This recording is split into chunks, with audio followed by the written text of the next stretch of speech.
Құрметті көпшілік қауым, бүгін бізде қонақта Қазақстан Республикасының мәдениет қайраткері, Тарбағатай ауданының құрметті азаматы, халықаралық Абай қорының директоры, айтыс ақындар мен жыршы термешілер одағының мүшесі, азулы ақын, айтыскер ақын Аслан Ғапыров мырза келіп отыр. Аслан мырза, қош келдіңіз. Рахмет. Иә. Бұл айтыс өнері ғасырлармен тілдесіп, заманымызбен үндесіп келе жатқан киелі өнер қазақ ауыз әдебиетінің жарқын бейнесі деп айтуға болады. Осы айтыс өнер туралы сіз екеуміз кешегісімен бүгінгісі туралы кішкене әңгіме қозғасақ деп отырмын. Ой бөліссек дейсіз ғой. Иә, ой бөлісіп дегендей. Мұхтар Әуезовтің керемет сөзі бар. Атам қазақта айтыс сөздің барымтасы деп. Қазақтың қанына біткен екі егіз өнері бар. Бірі қазақтың айтыс өнері болса, екіншісі қазақ күресі дейді. Екеуі де ананың сүтімен, әкенің қанымен келетін қасиетті өнер. Бүгінгі кешеден бүгінге жеткен айтыс өнерінің абыройы ел ішінде асқақ екен өздеріңізге мәлім. Оны айтыс сүйер ағайын, өнер сүйер қауым, жыр сүйер қауым дәлелдеп келе жатыр. Кешегі Абайдың асқақ мұрасы, қара сөзі, әні қазаққа қандай қажет болса, жыр алыбы Жамбылдың да жалынды жырларымен қаншама ұрпақ тәрбиеленіп өсті. Бүгінгі таңда кешегі жаңағы кеңес өкіметі кезінде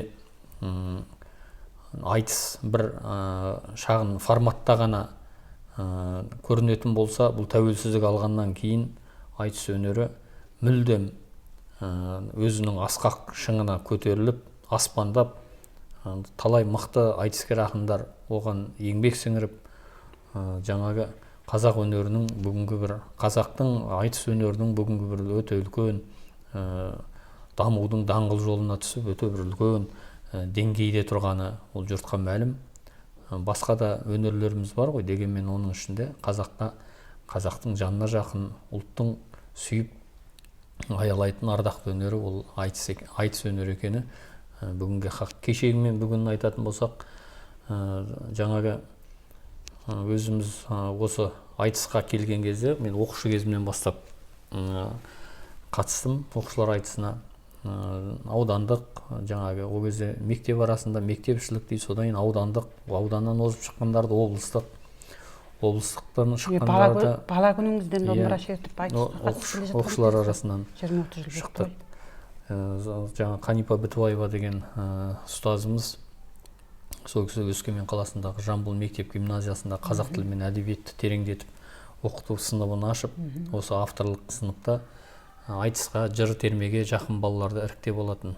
Сол жерде біз жаңағы осы айтыс өнерін жете меңгердік. Соң жаңа оқушылар айтысы, одан кейін студенттер айтысы, одан кейін жаңа жастар арасындағы айтысы, үлкендермен осындай әртүрлі топтарда жаңағы айтыстың ішінде жүрдік. Дәлірек айтса, 1993 жылғы бұрынғы Семей облысында өткізген Ұлы Абайдың 150 жылдық тойының қарсаңында ұйымдастырылған керемет республикалық тұңғыш оқушылар айтысы. Одан кейінгі жаңағы студенттер айтысы, кейіннен жаңағы ересектер арасындағы үлкен айтыстар, осының барлығы біздің бүгінгі айтыс өнерінің қаншалықты дамығанын барлығын дәлелдейді. Жалпы айтыс енді қазақтың жанына жақын өте керемет өнер ғой. Иә, дұрыс айтасыз. Нағыз қазақ қазақ емес, нағыз қазақ домбыра деп жатамыз. Осы кезде домбыраның біз білмейтін сыры туралы айтып өтсек, міне алдымызда да неше түрлі домбыралар тұр. Керемет күміспен күптеген, алтынмен қаптаған. Әрине, домбыра киелі болмаса бізде осындай кәдесый ретінде шығармас едік. Ұлттық аспабы. Қазақтың жанына жақын, осы домбыраның күмбір ойнаған кезде қанына қозбайтын, намысына тартпайтын қазақ жоқ шығар. Егер ол ұлтын сүйетін болса, тілін сүйетін болса, ділін сүйетін болса, жаңағы домбыраның да тарихында жаңағы қалай бүгінгі дейін жетті, жаңағы күйшінің зары, ханның баласының жаңағы өлімін домбыра арқылы жеткізу деген сияқты осындай қағидаттарға сүйеніп отырып, қазақ домбыраны төріне ұстап, әр үйдің төріне іліп, басына үкі тағып қадірлеген.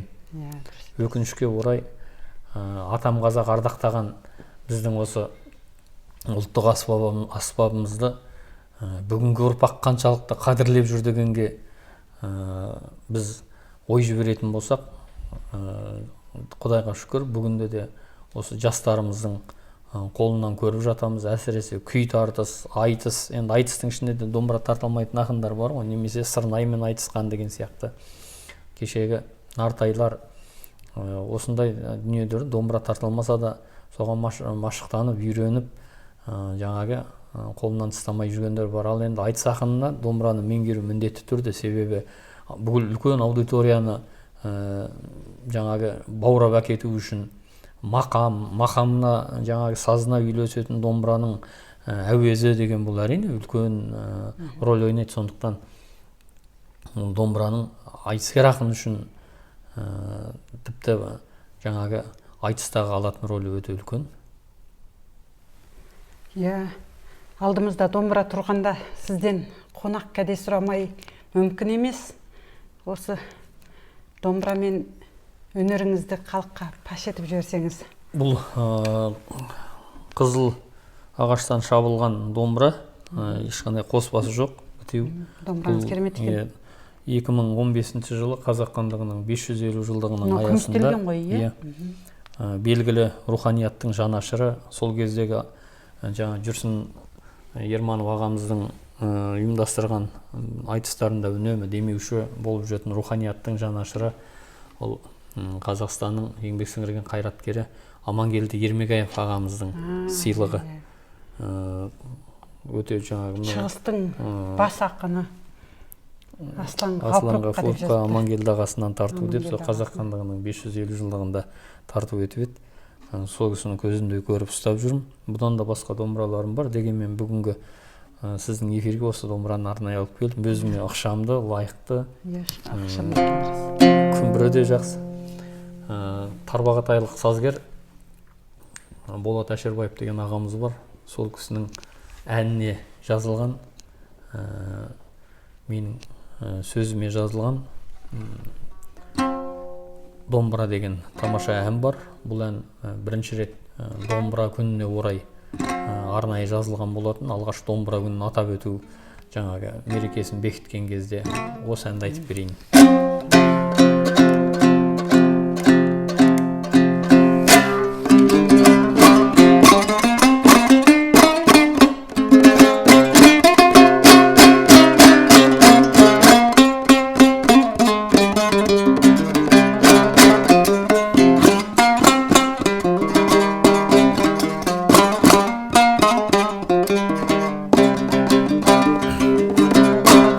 Қайың мойын қарағай бет домбыра,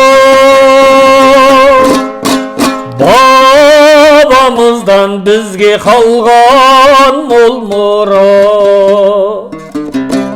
Қуансам да мұңайсам да сырласып, сенен жақын серік маған болды ма? О домбыра қасиетті киелі, аялаймын, ардақтаймын, сүйемін. Өнер деген құдіреттің алдында, өлең болып өзіңе бас иемін.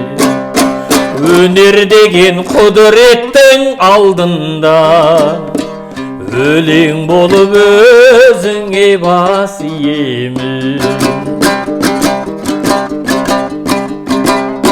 Шанағынан шабыт берген серігім, аманатқа қалдыр деген сенікім. Сен бар жерде шалқығандай көңілім, сен жоқ жерде сарқылғандай өмірім. О домбыра қасиетті киелі, аялаймын, ардақтаймын, сүйемін. Өнер деген құдіреттің алдында, өлең болып өзіңе бас иемін. Қазағымнан қалған құтты қазыным, толғанамын өзің жайлы жазырын. Шырқап қалсам шанағыңнан нәр алып, сырқаттансам көмбіріңнен жазылар. О домбыра қасиетті киелі, аялаймын, ардақтаймын, сүйемін. Өнер деген құдіреттің алдында, өлең болып өзіңе бас иемін. Өнер деген құдіреттің алдында, өлең болып өзіңе бас иемін. Ой, қандай керемет, тамаша. Керемет. Жақсы ән тыңдадық деп ойлаймын. Аслан мырза, тағы да өзіңіз осы халықаралық Абай атындағы мәдениет пен өнерді қолдау қорын басқарып отырсыз. Абайдың 175 жылдығына қандай іс-шаралар атқарып жатырсыз? Расында да енді Абайды насихаттау, қазақты насихаттау. Әрине, Абай ұлтымыздың руханиятының алтын қазығы деп бекер айтылмайды. Абай мұрасы ұрпақтан ұрпаққа жалғасып жете беретін. Қазақ бар жерде, халық бар жерде, ұлт бар жерде, бұл мәңгі бірге, ұлтпен бірге жасай беретін дүние. Біз тек қана 175 жыл, 150 жыл, 200 жыл деген осындай бір арнайы даталарда ғана емес, Абайды үнемі күнделікті тіршілігімізде, тұрмысымызда, өмірімізде Абайдың жаңағы мұрасын, Абайдың қара сөздерін, Абайдың халқына, қазағына қалдырып кеткен өсиет өнегесін бойтұмарымыз етіп, сақтап, сонымен жаңағы өміріміздің бір қағидаты ретінде, басты қағидаты ретінде ұстап, соны ары қарай сонымен тәрбиеленуіміз керек. Абай атамыздың сөзі бар ғой. Жұмысы жоқтық, қарны тоқтық аздырар адам баласын дейді. Бір-ақ ауыз сөзбен Абай атамыз қарны тоқ болса, жұмысы жоқ болса, ол азбағанда не істейді ол адам? Азғаннан кейін барып азғындыққа барады, басқаға барады деген сияқты. Ал енді жаңағы 5 нәрсені қанағат қыл деп, жаңағы Абай атамыздың адамшылыққа, қанағаттыққа, қайраттылыққа, білімділікке, еңбекке жетелейтін осы қағидаттары біздің бүгінгі қазақтың өміріне, бүгінгі біз өмір сүріп жатқан қоғамға өте қажетті дүние деп санаймын өз басым. Сіз айтпақшы, Абайдың әрбір қара сөзін сувенир ретінде, кітапша ретінде шығарса дұрыс деп айтып отырсыз. Біз алдағы уақытта соны қолға аламыз деген ойдамыз. Бұл да Абайды насихаттау. Абайды насихаттау ол біздің қазағымызды насихаттау. Сондықтан алдағы жоспарларымызда сол жұмысты бірге атқарамыз деген ойдамын сізбен бірге. Керемет, тамаша бір сұхбат болды деп ойлаймын бүгін. Құрметті көпшілік қауым, бүгін Аслан мырзамен сүбелі сұхбат өткіздік деп ойлаймын. Егер де осындай салт-дәстүрімізді насихаттайтын және киелі өнерге байланысты мағлұматтарды білгіңіз келсе, менің Бахаргүл Төлеген атты YouTube арнама жазылыңыздар, тіркеліңіздер, лайк басыңыздар. Сіздермен бірге болған мен Бахаргүл Төлеген қызы. Назарларыңызға рахмет.